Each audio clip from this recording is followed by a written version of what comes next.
اچھا، اب ایک مسئلہ پیش آتا ہے بہت زیادہ حالت روزہ میں احادیث بیان کرنے کا. ابھی آپ نے دیکھا کہ نفیسہ خاتون کے حوالے سے میں نے پیغمبر کے 2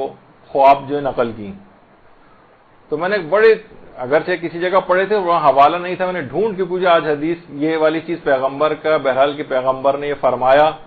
خواب میں آ کر ہی چاہے کیوں نہ فرمایا، تو ڈھونڈ کے حوالے جب بھی میں نے اس کے اندر حوالے جو پیش کیے تھے کہ منتخب التواریخ سے ملا ہاشم خراسانی نے یہ خواب نقل کیا ہے، اور ام البنین کتاب سید حسن شیرازی کی انہوں نے کہا تھا کہ نفیسہ خاتون کے لیے نظر والا جو مسئلہ ہے.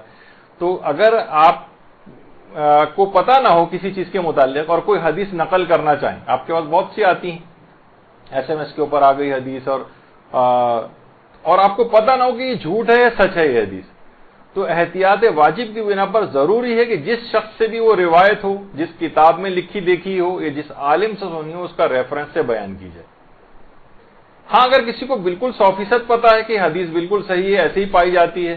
تو کوئی ریفرنس وغیرہ دینا ضروری نہیں. مثلا حدیث من کنت مولا فہذا علی مولا والی حدیث آپ کو علمی طور پر صحیح طریقے سے پتا ہے، اس میں کوئی حوالہ اور ریفرنس نہ بھی دیں تو حرج نہیں، روزہ صحیح ہے. لیکن کوئی ایسی حدیث آپ نقل کرنے جا رہی ہیں جس کے متعلق آپ کو پتہ نہیں،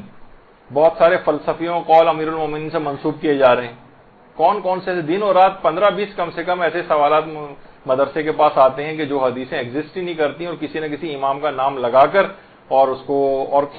مجہول الحال کتابیں جس کا نہ نام سنا نہ ان کے مصنف کا نام سنا. اور بعض اوقات یہ بھی ہوتا ہے کہ مثلا بہار الانوار جلد نمبر 87 فلاں، اب کون جا کے چیک کر رہا ہے کون جا کے چیک نہیں کر رہا ہے، وہ ان حدیثوں کا وجود بھی نہیں ہے، اور اس طرح سے بڑی تعداد میں حدیثیں پھیلائی جا رہی ہیں. تو اگر آپ کو پتہ نہ ہو تو آپ ریفرنس کے ساتھ بیان کریں، کتاب کا نام لیں، عالم کا نام لیں، تو پھر آپ بیان کر سکتی ہیں. اچھا، بعض اوقات یہ ہوتا ہے کہ ہمیں حدیث تو بالکل صحیح پتہ ہے لیکن یہ پتہ نہیں ہوتا کہ، اور ہم غلطی سے نام لے لیتے ہیں کسی اور امام، مثلا چھٹے امام کی حدیث ہے ہم نے 8ویں امام سے منسوب کر دی، غلط فہمی. تو آغا سستانی فرماتے ہیں کہ احتیاط واجب کی بنا پر جان بوجھ کر اگر آپ نے ایک حدیث ایک امام سے ہے اور دوسرے امام سے جان بوجھ کے منسوب کر دی تو احتیاط واجب ہے کہ روزہ باطل ہے. لیکن بھولے سے ایسا ہوا، آپ کو بعد میں پتہ چلا ارے یہ تو میں نے کہہ دیا کہ امیر المومنین نے فرمایا، یہ تو رسول خدا نے فرمایا تھا، ارے یہ تو مثلا امام حسین علیہ السلام کا قول ہے، میں نے جو ہے چھٹے امام سے منسوب کر دیا. تو حدیث صحیح بیان کی ہے لیکن غلط امام سے یا معصوم سے منسوب کر دی تو اس سے روزے پر فرق نہیں پڑتا، سوائے اس کے کہ جان بوجھ کے ایسا کیا ہو، جان بوجھ کے. اچھا، بہت سے لوگ اس میں دلیل بھی لے کر آتے ہیں کہ وہ تو سارے کے سارے ہی محمد ہیں، اولنا محمد اور آخرنا محمد و اوسطنا محمد و کلنا محمد، درود بھیجیے محمد والے.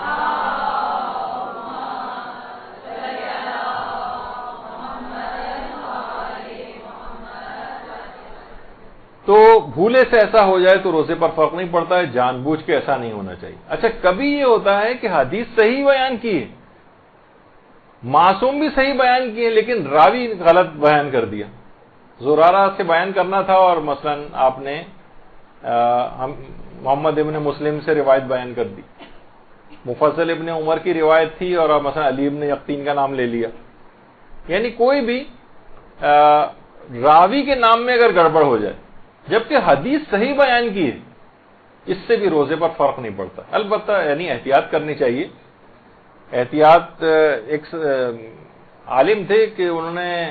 آیت اللہ بہجت سے آ کر کہا کہ میں رمضان کے دنوں میں درس نہیں دیتا ہوں، رات میں درس دیتا ہوں. انہوں نے کہا کیوں، اس کی کیا وجہ ہے؟ کہنے کی وجہ اس کی یہ ہے کہ روزے کی حالت میں ہوتے ہیں، کہیں روزے کی ایسی حدیث بیان ہو جائے تو اطمینان نہیں ہوتا. تو آقا بہجت نے کہا کہ اچھا، رات کے وقت جب آپ درس دیتے ہیں تو آپ کو اطمینان ہو جاتا ہے. مقصد ہے کہ ان کو ٹوکا کہ آپ کو یہ احتیاط رات میں بھی کرنی چاہیے اور دن میں بھی کرنی چاہیے کہ حدیث آپ صحیح بیان کریں. یہ کیا بات ہوئی کہ روزے کی حالت میں بیان نہیں کریں گے، اس میں تو یہ احتیاط کر لیں گے روزہ بچانے کے لیے، لیکن جب غروب آفتاب کے بعد اگر بیان کر رہے ہیں تو پھر حدیث کو بیان کرنے میں زیادہ احتیاط کی کوئی ضرورت نہیں. ایسا نہیں، دونوں میں ایسی احتیاط ہونی چاہیے. تو بہرحال یہ کہ اگر راوی غلط بیان ہو جائے تو اس سے فرق نہیں پڑتا روزے پر، البتہ حدیث کو صحیح طور پر بیان کرنا چاہیے. اچھا، بعض اوقات یہ ہوتا ہے کہ روزے دار کسی چیز کے بارے میں اس کو یہ اعتقاد رکھتا ہے کہ وہ واقعی قول خدا ہے، قول پیغمبر ہے، یا مثلا قول امام معصوم ہے. اور وہ اس نے منسوب کر دیا ان سے وہ قول، بعد میں پتہ چلا کہ یہ نسبت صحیح نہیں تھی، یہ ان کا قول نہیں ہے، یعنی اس کو شروع میں یقین تھا کہ انہی کا قول ہے، لیکن بعد میں پتہ چلے نا ارے یہ تو ان کا قول ہی نہیں، تو اس سے اس کا روزہ باطل نہیں ہوگا، روزہ اس کا باطل نہیں ہوگا۔ اچھا، بعض اوقات یہ ہوتا ہے کہ حالت روزہ میں کبھی ہم نے آیت کو غلط تلفظ کے ساتھ پڑھ دیا، آیت کا کوئی ایک ٹکڑا بیچ میں سے رہ گیا پڑھنے سے، بھول گئے، مس کر دیا، یا دو ٹکڑے الگ الگ آیتیں کے آپس میں ملا دی، ہمیں یاد نہیں رہا جبکہ وہ الگ الگ آیات تھیں، یا کسی حدیث کو غلطی سے بھولے سے غلط تلفظ کے ساتھ پڑھ دیا، اس سے بھی روزہ باطل نہیں ہوتا۔ البتہ ظاہر کوشش یہی کرنی چاہیے کہ قرآن و حدیث کو صحیح تلفظ کے ساتھ پڑھا جائے۔ بہت سے لوگ اس وجہ سے تلاوت قرآن نہیں کر رہے، نہیں ایسا نہ ہو کہ حالت روزہ میں ہمیں پڑھنے میں ہمیں صحیح طرح سے آتا نہیں ہے قرآن پڑھنا، تو کہیں غلطی نہ ہو جائے تو تلاوت قرآن کر ہی نہیں رہے۔ دیکھیے ایک بات اور اس میں بتا دی جائے بیچ میں کہ ویسے تو تلاوت قرآن میں تفکر اور تدبر کرنے کا ثواب بہت زیادہ ہے، بنسبت اس کے کہ انسان بس پڑھتا چلا جا رہا ہے اور نہ تفکر و تدبر نہ کرے، وہ اپنی جگہ پر ہے، لیکن یہ ہے حکم زیادہ تر غیر رمضان کے لیے۔ رمضان میں کثرت تلاوت جو ہے یہ مطلوب ہے، زیادہ سے زیادہ تلاوت کریں، چاہے فی الحال اتنا وقت آپ کو نہ مل رہا ہو۔ جب یہ آپ ملتا ہے نا کہ امام خمینی 10 قرآن ختم کر لیا کرتے تھے جب نجف میں تھے، تو رمضان میں 10 قرآن ختم کرتے تھے، اور ابھی نفیسہ خاتون کو آپ نے سنا کہ جو ہے نا 2 دن میں 1 قرآن اس لحاظ سے ختم ہو جاتا تھا ان کا، تو اس لحاظ سے دیکھیں تو 15 قرآن ان کے رمضان کے اندر ہی بنتے ہوں گے۔ کتنی روایات ملتی ہیں ائمہ معصومین کی، کتنے ان کے اصحاب کی ملتی ہیں کہ کثرت کے ساتھ 10 کے قریب جو ہے قرآن ختم کیا کرتے۔ تو جب انسان اتنی تیز رفتاری کے ساتھ یعنی قرآن پڑھ رہا ہوگا، تلاوت کر رہا ہوگا، تو تفکر و تدبر کا وقت تو نہیں ہوگا اس کے پاس۔ لوگ کہتے ہیں بھائی 1 آیت ہی پڑھیں لیکن تفکر کر کے پڑھیں، نہیں، رمضان میں کثرت تلاوت کا ثواب غیر رمضان کی نسبت زیادہ ہے۔ اس میں مطلوب یہ ہے کہ آپ تلاوت کثرت کے ساتھ پڑھیں، وجہ اس کی ہے کہ 1 آیت کو پڑھنے کا غیر رمضان میں پورے قرآن پڑھنے کے برابر ثواب ملتا ہے۔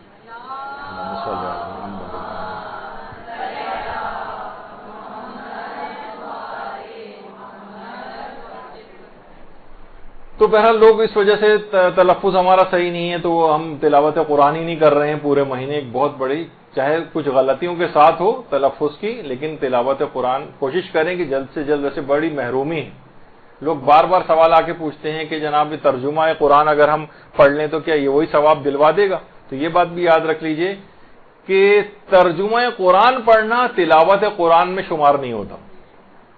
وہ ترجمہ قرآن ہے، ترجمہ قرآن پڑھنے کا الگ ثواب ہے، تلاوت قرآن کرنے کا الگ ثواب ہے، تفکر کرنے کا ثواب الگ ہے، قرآن پر عمل کرنے کا ثواب الگ ہے۔ ان سب کو جمع کر لیے جائے تو سونے پہ سہاگا ہو جاتا ہے، اور یہ ورنہ یہ الگ الگ چیزیں ہیں ساری۔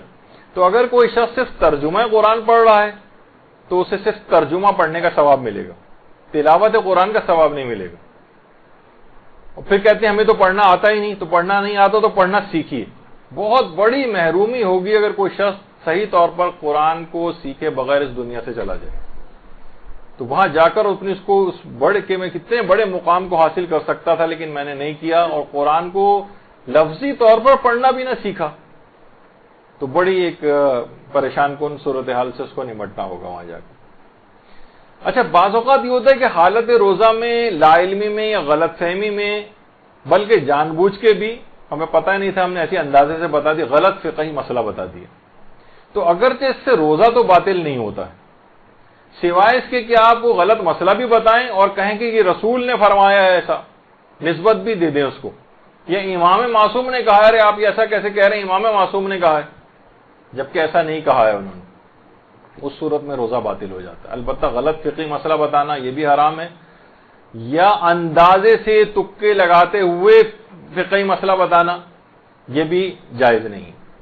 جب آپ کو نہیں پتہ ہے تو آپ واضح کہتے ہیں کہ مجھے نہیں آتا ہے، تو اس میں ہر ایک کے اندر چھلانگ لگانے کی کیا ضرورت ہے کہ غلط مسئلہ کسی کو بتایا جائے۔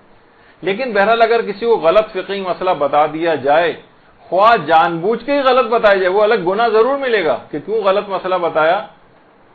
لیکن اس کے روزہ باطل نہیں ہوگا، سوائے اس کے کہ اس کے ساتھ آپ نے یہ بھی زور لگانے کے لیے بھی کہہ دیا ساتھ میں کہ رسول نے فرمایا، امام نے کہا، پھر اس صورت میں باطل ہوتا ہے، لیکن غلط فتویٰ بتانے سے روزہ باطل نہیں ہوتا۔